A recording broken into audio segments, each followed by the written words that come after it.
All right. Yeah, hi. I've been having a lot of fun looking at the posts on Facebook and people's exchanges, and just the absolute enthusiasm for the craft that comes through with this group of women. And it's so refreshing after being in I'm a lifetime furniture maker, and being in primarily male environments. It's just such a different dynamic, the collaboration and the sharing and the enthusiasm. There's not much posturing going on there. So I really appreciate your site. Thank you. Yes. Well, and thank you for agreeing to sit down and chat with me. And so excited to hear more about your story and your talents, and just and of course your class. You have lots of great things coming up. So it's a real pleasure to finally meet you. So Yeah, you too. Yeah. Yeah. why don't we go ahead and why don't you tell us a little bit about your background and how you became the woodworker you are today? Well, it's funny. I'm really lucky and grateful to be able every morning to get up and do what, after, gosh, over maybe 40 some years, I'm still passionate. I've mixed it up, of course, and it's not like there's not times when it's been work, but I really love the craft, and I really adore teaching quite a bit. That's a kind of a newer thing for me in my career. But so just kind of starting out, my grandfather was a boat builder and a woodworker. My family's from Orcas Island in the San Juan Islands, and he passed before I was born, but he had a workshop there on my family land. I have to apologize. The garbage truck is beeping its way down my alley right now, so bear with me. I told my father-in-law on the backhoe, so you're good. So I got, I was enamored by that shop, and I got driftwood and started cutting things up and making things, primarily these little driftwood airplanes that my dad and my uncle were both pilots, and my uncle sold airplanes for Boeing. So I got a lot of positive reinforcement when I was doing that, and kind of always have been art oriented and craft oriented. So I played guitar, and as you can see in the background, I met a man named Robert Gerdes when I was in my 20s. I had done ceramic sculpture at the Mendocino Art Center and explored different kinds of mediums, but I met Rob, and he was a luthier. He lived on Guaymas Island, and I went up and apprenticed with him for a year, and that kind of, like, I got bit by the bug, and I lived in an uninsulated cabin in the woods with no running water in an outhouse. And I think we got up to 13 cats at one point, my partner and I, but oh man, that sounds like paradise. It was great. It was a beautiful place. And we worked out of this huge barn. There was a boat builder, a furniture maker, a sculptor who owned the land, and then Rob and I, and he really got me going on fine, how to do handwork and things like that. Of course, at that point, I was in my 20s, and I needed to, I was ready to stop being a hippie in the woods. So I came back, and I started a career as a hairdresser. I was a hairdresser for 16 years, and it was really quite lucrative.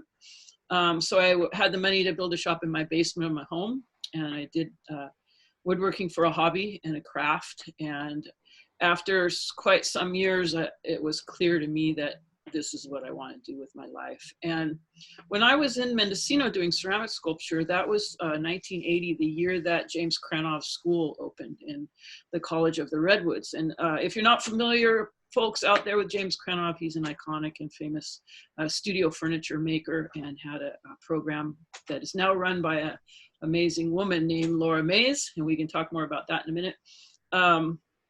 So I was doing ceramic sculpture. I wasn't really interested in woodworking at that point. It was before I'd studied with Rob, but I went and toured the school, and it kind of got in there.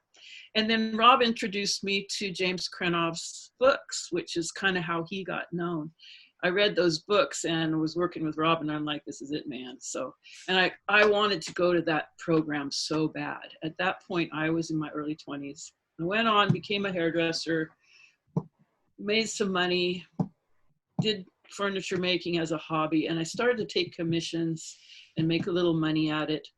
And when I was 39, I decided I'm going to sell my house and go study with James Cranov. So I turned 40 in that program, And when I got done, I went and opened Grain Lab Design, which was a company I ran for 18 years. And if anyone wants to see my website, it's grainlabdesign.com. And worked a lot with architects, interior designers, and private clients, just doing one-off custom, what we call studio furniture. It was a hard living compared to hairdressing, where I made a lot of money. There were up years and down years. And I also took side jobs, working for cabinet shops and doing other things as well. Designed a few restaurants and things like that. But I knew it was what I wanted to do. I also found a wonderful share studio in Seattle to work out of, Wisteria Design Group. And I've been in and out of there for, 20 some years, but most of my career I worked out of that studio with a bunch of great furniture makers. The building's owned by Judith Ames and Hank Holzer, longtime furniture makers, and many of us over the years have been associated with the unfortunately now defunct Northwest Woodworkers Gallery, which was one of the few galleries in the country devoted just to fine furniture.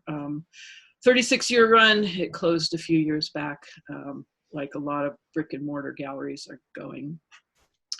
So yeah, so I did that. And then about 6 years ago, Ross Day, who studied with Krenov about 10 years before I did, had run the furniture design and fabrication program in the interior design program at Bellevue College for about 20 years, was thinking of retiring and got in touch with me because he knew we both came from the same tradition and background, and he wanted to pass that class on to someone who carried that sort of Krenovian approach. We're kind of a cult, us Krenovians. And so I went and teched with him for a while and ended up taking over that class. And then also at the same time, the woman who taught Introduction to Hand and Power Tools retired, so I took that class. So I teach now both those classes at Bellevue College. And I really love teaching, and I really love having a steady paycheck and benefits as well. It's not to be underestimated. So I closed Grain Lab about 3 years ago because I really enjoyed teaching. I couldn't do both, but also because I wanted to pursue my original passion, which is building steel string acoustic guitars. So now I'm doing that for fun. Teaching at Bellevue College, but I actually have started to get some furniture commissions coming along. As a matter of fact, 2 just showed up. So I've still got that kind of going on, just not, running your own business and doing it full time is really intense. And it's a pleasure to build the occasional cabinet. So yeah, so that's kind of my role, my story there. That's amazing. Life is good. What a progression, and how exciting it is to just hear about your journey and how you came into the craft. And to me, it's very obvious you were called to do this. And I also hope it gives folks, some of the younger generation that are just getting into it, to see that, we're going to change and grow over our careers. Our passions are going to change. What we want to spend our time doing is going to change. What's important to us. Very interesting. And you must obviously be an excellent teacher. It sounds like you haven't been teaching that long, so just a couple of years. 6 years now. Yeah. Okay. Yeah. Gotcha. Wow. So. And my, the Introduction to Hand and Power Tools is a very basic class, but the furniture design and fabrication is the 3rd year in their 4-year degree program. And it's much more of a design studio. They're not taking it to become furniture makers. So I really go in depth into the design process. And one of the things I wanted to talk to you and everybody about is I'm evangelical for design, okay? And I feel like a lot of the craft a lot of the craft programs, like, we want to be woodworkers, so we want to cut the wood and we want to do the joinery, we want to do all of that, and there's not much of an emphasis on design or design process in a lot of these schools. And I'm really hoping, my goal is to take my class that I teach at Bellevue College and kind of craft it into something that would be useful and appealing to craft schools and craftspeople. So that's kind of the next challenge I'm looking at and hoping that some of the craft schools might be interested in having me offer a design program. So I feel like, unless we understand and open our minds to that design process and then really see design details and design application, our toolbox isn't as full as it could be as woodworkers. And also, like, sure, we start out building reproductions that we love because that helps us learn, but there comes a point where we kind of want our design voice. So how do we develop our design voice? And I want to help people understand how to do that. So that's my new thing. Yeah, and this sounds like we're into a lot of the same things. I wholeheartedly agree. There's definitely a need to have more intentional design-focused curriculum, I believe. I think we've all gotten really lucky that good design and furniture making and woodworking all kind of go hand in hand. But I'm with you. Like, we're not going to be as strong as we could be without some of that, intentional instruction and really thinking about design. And I love having these conversations because some makers are very much focused on function and wanting something to serve a purpose. And then there are other people that, love it for the aesthetic or for other reasons. So it's very interesting to see on the spectrum where everybody falls. But I love that you've already seen a challenge and a need and you're rising to it. So I have a lot of respect for that. So, but I'm with you. It would be nice to have more design focused curriculum, specifically in craft and woodworking schools. I don't see why there has to be kind of like this gate between traditional design study and craft. So right, it's time to integrate them. Yeah. I agree wholeheartedly. So awesome. And I just on a side note, I'm glad to know that you were a hairdresser because your hair is awesome. Oh, thanks.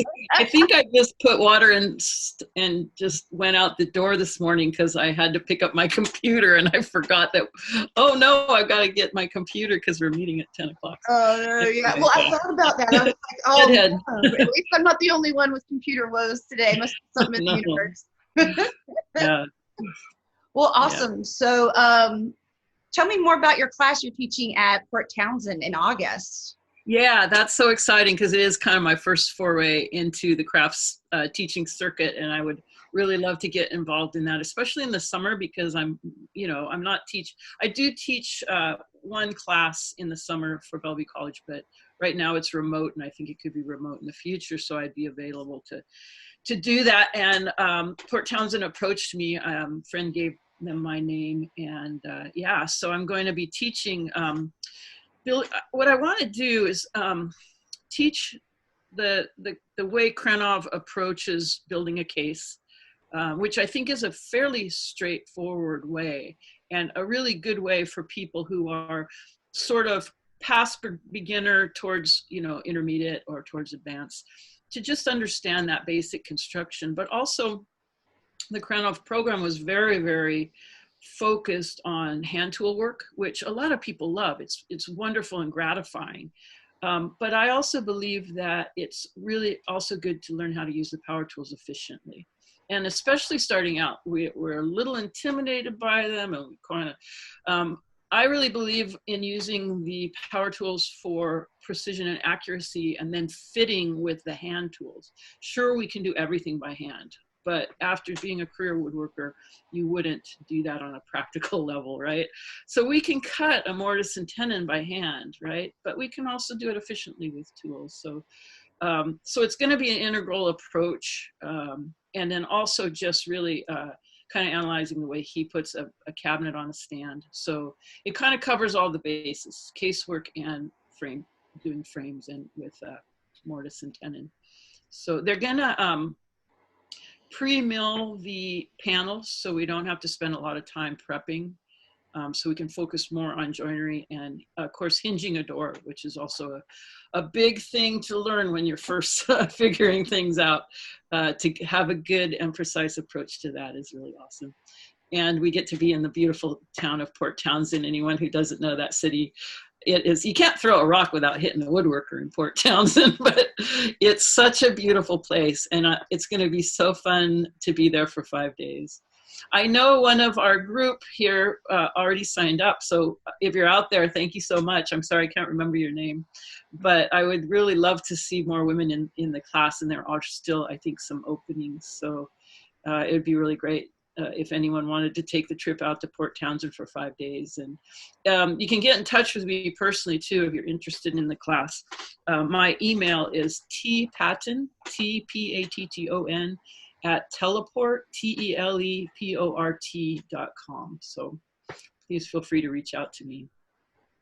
That's awesome. Yes, I would love to just be a fly on the wall in the class. That sounds so exciting. Well, come on over, Katie. Come take the class. That'd be awesome. One thing you said about that spectrum, I do notice on the site that there's lots of different approaches. People are building sort of practical, over here more kind of carpentry type work. Over here, sort of more functional shelving and things like that, built-ins and cabinetry.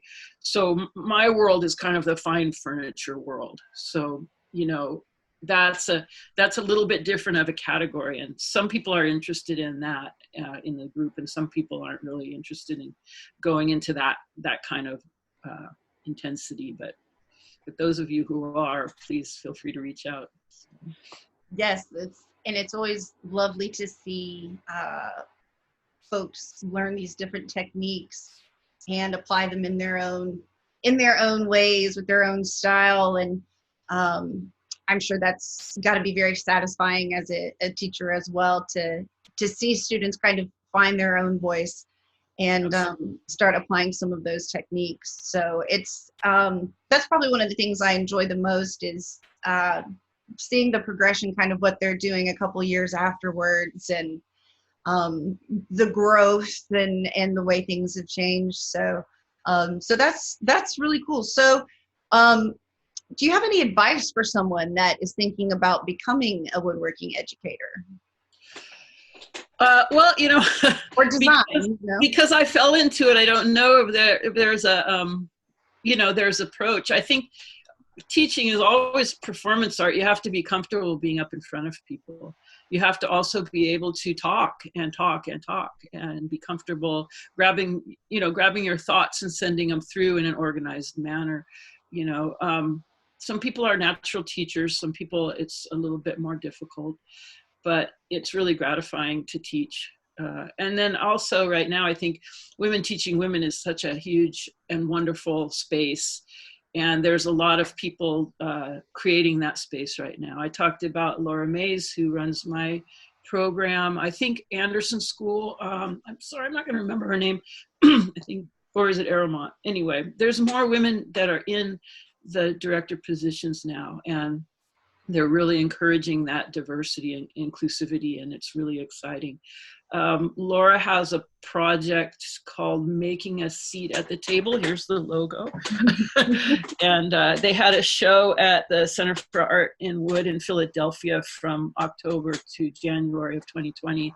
And they're publishing a book. I think it's a little delayed coming out, but it should be coming out in the next year or so. And I encourage everyone to kind of look at that project, because it's pretty inspiring and pretty cool. But as far as teaching, I guess I'm kind of learning about that as well, as far as how do I get into that craft, the cycle of the summer craft teaching. So maybe I could tell you more about that at a later date. I came into teaching through the fluke, through Ross Day inviting me, and hadn't really, for some reason, thought a whole lot about teaching. But once I started teaching, I realized it's absolutely just perfect for me, and I love it so much. Yeah, I'd have to say I kind of fell into it the same way, just as a communications professional. Never really thought about, I thought, that would be academic sort of ways to go. And I loved when Sam Sprouse approached me with Charleston Woodworking School and was like, hey, I really want to teach my students about, everything it takes to open a business. And because some students are there wanting to make, fine studio furniture. Other folks are, wanting to start, a decking business or something like that. So there's a huge, again, variety of directions that people can go and make a career out of this. So I had been working one-on-one with students, but it wasn't until I did my like first in-person class, I was like, "Ooh, this is fun," in a way like that, you know, you said gratifying. Absolutely. In a way that nothing else really is, which is just wonderful. So, yes, I can share that passion, and it's really exciting to, like you said, to see how many women are taking the administrative roles, taking the instructor roles.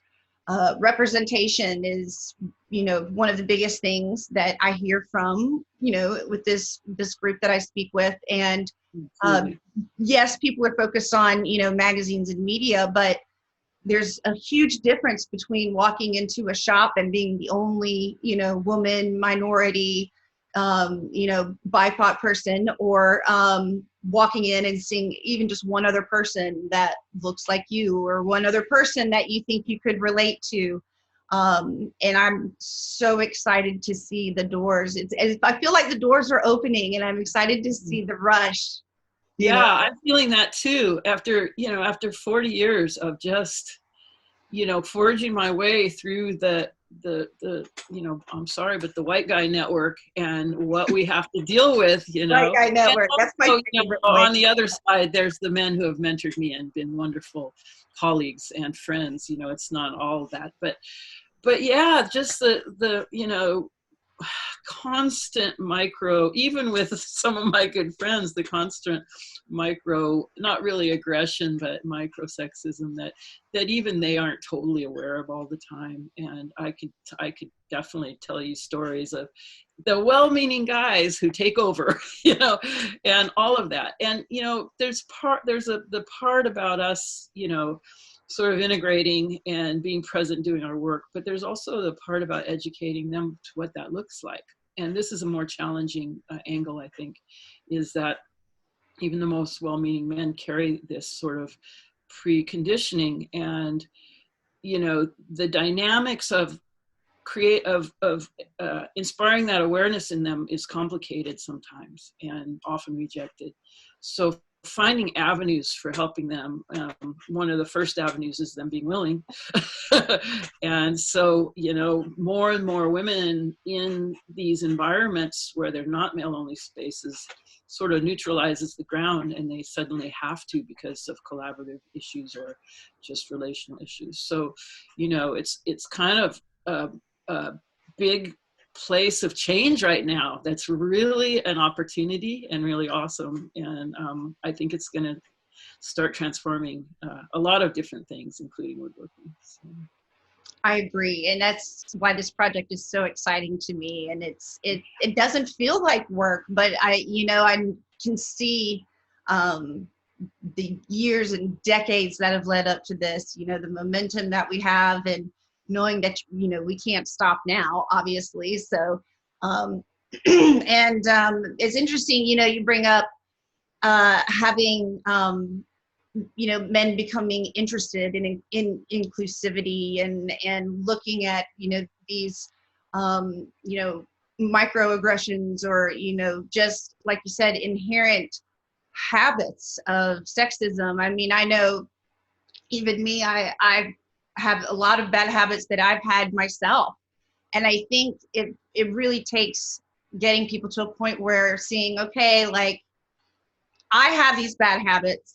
Everybody has these bad habits. This is what we got to do. We have to shed a light on it in order to make it better. And the sooner people stop taking it so personal, you know, and seeing it's a systemic thing that we're all dealing with, finding that neutral ground, like you said, is extremely important. But it's also helpful for us to just, you know, take over and make our own space, and everybody can deal with it. I love on the site how they're sharing all these projects that women are doing. There's like, what was it? Dykes with Drills, and, you know, all these different groups that are saying, okay, well, let's kind of form together into a posse, and we can focus on our thing and develop it. And that gives a lot more opportunity, I think, for people to become involved. Like, oh, there's an organization I can go to, or, you know, things like that. So I think that your site is just awesome in that way of bringing community together. It's really a wonderful resource.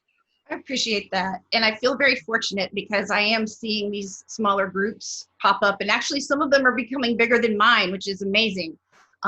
But seeing how women of color are starting to create, you know, their own space within here, and which is, you know, bringing in the dynamics of, you know, racial inequities is, you know, a whole other level of problems that we have to deal with as a craft and, you know, as a society. And then, like you said, I feel very fortunate to kind of be the gateway. I feel like I get to see everybody kind of coming through and, like, you know, find their own spot and build their own thing. And I'm just like this like proud little like observer in the distance, just, you know, kind of watching the city get built, and it's beautiful. And I feel very fortunate to just play a small part in it. But it also makes it very important for me to document this because, you know, there's so many of us now that are looking back and trying to, you know, find where, you know, women and minorities have been in the craft for a long time. It just was not,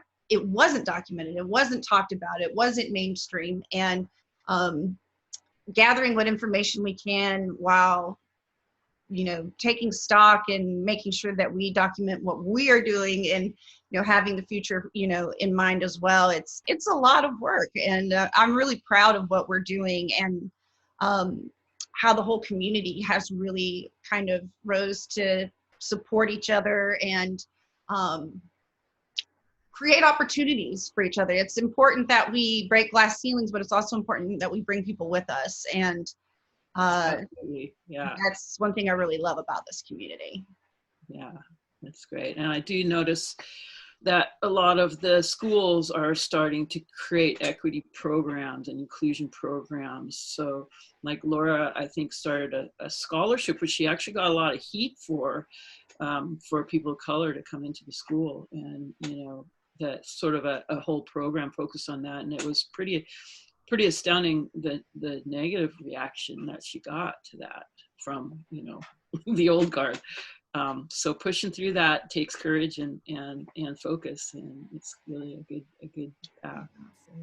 Yeah, and I admire Laura so much because she is not afraid to kind of be the face of all of that. You know, she's not afraid to have it be her voice that are saying these things that, you know, no matter who would be saying them, it would rile up these people. But she's taking the heat, and she's doing it with a lot of grace, and she's educating and, you know, like we said, opening doors. So yeah, who would know that something as good as, you know, an educational scholarship could be so controversial.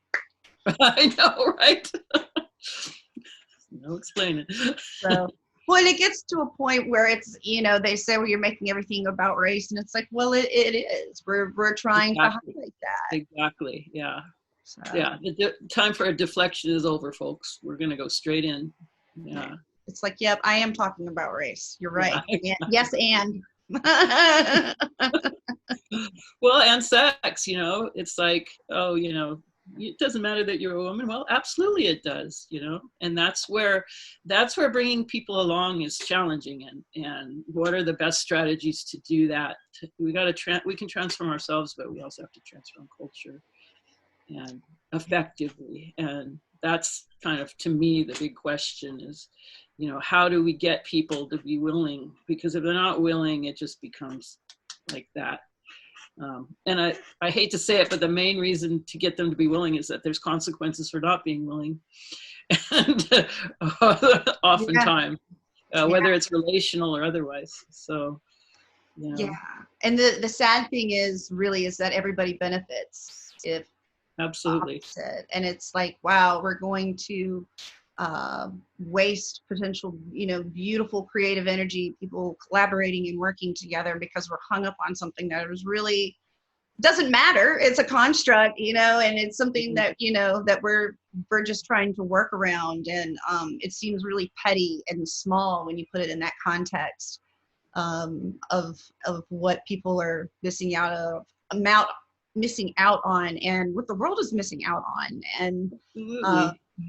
especially as a storyteller, that's another thing that drives me, as I think about all the stories that we don't hear, and why we don't hear that. And that's why I'm very intentional with inclusivity in this project, is, Right. and that's just what inspires me, is, talking to students, talking to folks, working out of their garage on the weekends. I mean, Yeah. we I all love it. have something wonderful to contribute, and I learn from every single conversation. So, Yeah. so some things just I refuse have to be denied. I have a thing I tell my students that I always ask them what they think, but I think, as humans, we have the opposable thumbs, the hands, and the brains. And I think that our DNA is driven to make things, no matter what it is. I think it's dialed into us, and that even the most linear thinker was creative, to do mathematics or things like that.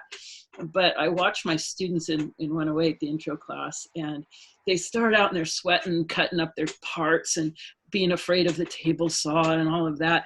But once they start to put that together, the way they glow, the whole energy in the classroom just starts to flutter, and everyone's just so excited that I made this little bench, and that is so awesome. And I think that's so dialed into our heads and our hearts and our who we are as human animals. So I like to think about that. Yes, Yeah. that's an exciting moment, and such an exciting energy to be around too. Just fills your cup in a very wonderful way. It's Um, addictive. It's had me going now for 40 years. what's you know, work? an endorphin of, stringing up the guitar, and yeah, it's awesome. Yeah. Well, to shift back to a little bit more of the technical side of Yeah. things, what are your top 3 tips for someone thinking of building a Krenov style cabinet? Excuse me. Well, I don't know about necessarily, well, take the class. That'd be my top tip. There you go. Um, I think, I'm not sure specifically with a Krenov style cabinet, but I think there is an evolution.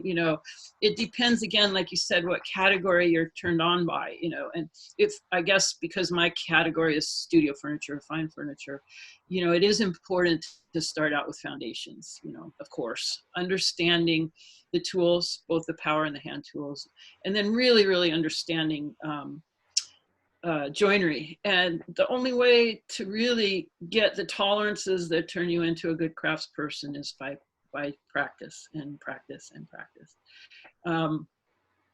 And then, once you get those foundations, then you can start to play with them and alter them. And that's the design aspect. I talk to my students. We have a module on details in design with furniture, with woodworking. And one of the things that's wonderful, if you study Krenov's work, he's kind of, I call him the master of the reveal. So he basically has a cabinet on a stand. That's his thing, right? But the ways that you can do things, the small things, like just an 1/8 inch setback with a little bevel, a shadow line, just a pillowing of a stretcher, or the way you might taper something. There's, unless you start looking at that, you don't necessarily think of it as an option. But once you start looking at all those little touches, it's what he used to say, it would make the piece sing. Sure, you can put a box on a stand, right? But then what do you do? How do you do small things to affect it? And you'd be amazed at how much even a little shadow line affects the sort of the resonance of a composition. And it's a really fun way to start to look at furniture and to start to expand your understanding of the creativity that is available to you. So I think, we start out with foundations, and then we move into application of creativity and design. So, I mean, that's it in a nutshell. This is what I teach. So we could spend another 4 or 5 hours today, Katie. So. Well, take there you we go. We're through. spreading the word so people will sign up and take your class. So we give them just a little bit so they'll want to go and learn some more. And Yeah, so what we'll basically do is we will build the base, um, and that will be mortise and tenon. And I'm going to teach you how to do really good tenon using your table saw and then refining it with chisels and hand planes. We'll pre-drill our mortises on a drill press and then chisel those out to fit.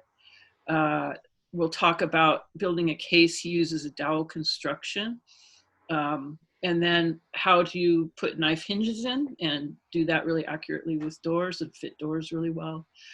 Fitting the back into a rabbet, and then applying design details. So that's kind of going to be the class itself. Yeah, so we'll definitely be talking about and applying to this basic structure that everyone's going to build. I'm going to give you a array of design details that you can add, and then you'll make decisions on where you want to add those design details to your case. We don't have a lot of time. We have 5 days, so hopefully we can get it all done. But I think if we work hard, we'll be fine. yes, so exciting. And I'm really excited.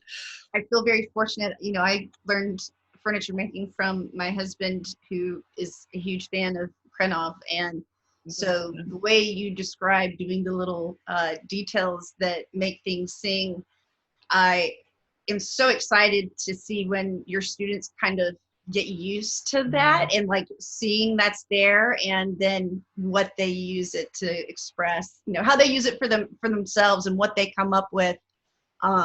It's so exciting to me, and it's a wonderful way to look at design. And I particularly enjoy looking at students from the Krenov School. I think just personally, because I'm partial to that approach, but it's just fascinating to see people approach their own work in that way and what they come up with. So it's an amazing program, that that College of the Redwoods. Now, I'm not familiar with, well, it's called the Krenov School now. I'm not familiar with others, so I can't really comment, but my experience there was so wonderful and formative, and growing as a furniture maker. Even though I'd already been a furniture maker for 20 years, it really transformed me to be a much finer furniture maker, much higher level.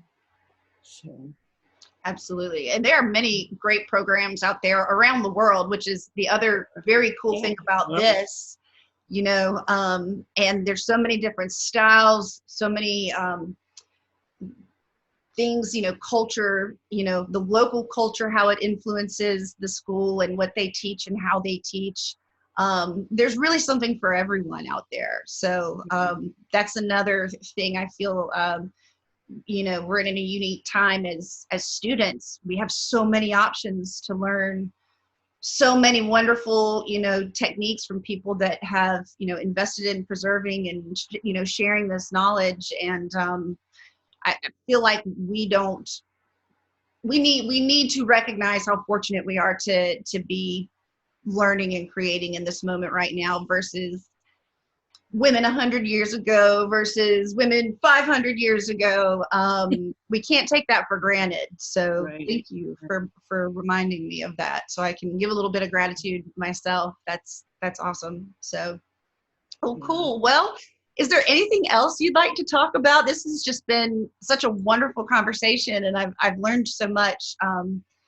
So yeah, anything else that you'd like to talk about? I kind of think we've covered the bases. I just think we're also lucky to be able to have a thing that we pour ourselves into. You know, especially when I think about youth and particularly teenagers, that point where you're pulled in all these different directions. Craft and art saved me so much because I learned how to focus. I learned how to pull from myself, my own creative, you know, and be proud of that. How to take something from the beginning to the end and, you know, stay with it, and the gratification and pride in creating something. So I guess the last thing is, you know, really taking our work and sharing it, and particularly with young people and young women, especially if they're struggling, they don't have something to put themselves into, to have something to orient themselves around as they're developing, I think is a really important thing. So if you have young ones in your lives, share your craft with them. Always be a mentor, always share and always be a mentor. Yeah, that's what even our little ones, they're 4 and 5, and we never deny when they want to come in the shop or learn something, or learn about a tool or just sweep or whatever. Like we constantly encourage it, because I think of the difference that exposure can make, and just have them thinking differently about how they go about their lives. That's so good, because I want to share that when I would go into my grandfather's workshop with all the tools, I wasn't allowed to use them. And that was when I was old enough to be able to, and I just did it on the sly.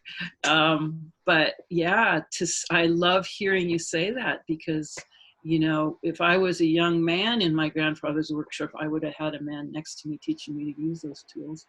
Instead, I had to teach myself. So thank you for sharing that with your children. That's awesome.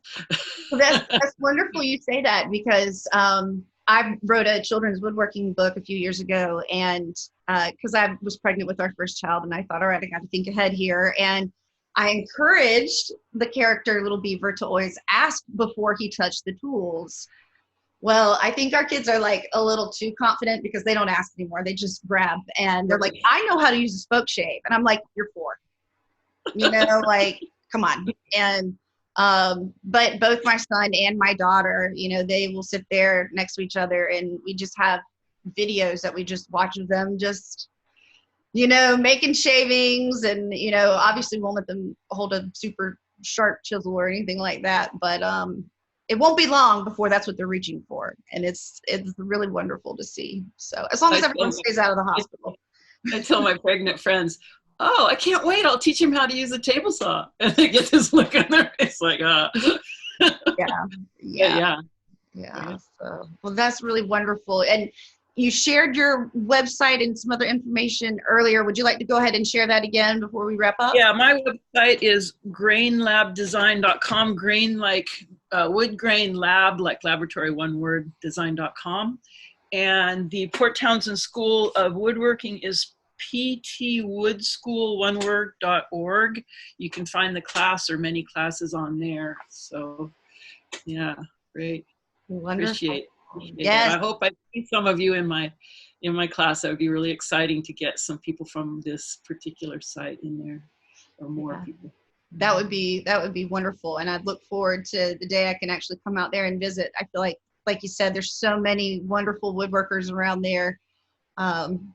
Well, Katie, don't hesitate to get in touch, because, there's places to stay and stuff. And I would love to show you around my neck of the woods. It's a really, really wonderful area. Oh, thank you. Thank you. And thank you so much for asking me for the interview. It's been really exciting and fun to think about and to have this time with you. I really appreciate it. Yes, thank you. I have loved hearing your story, and am just inspired, and anything I can do to help our little community grow. It's not so little anymore, though. No, it's getting big, isn't it? Yeah, it's so exciting. So, all right. Thank you so much. Thank you, Katie. Take care.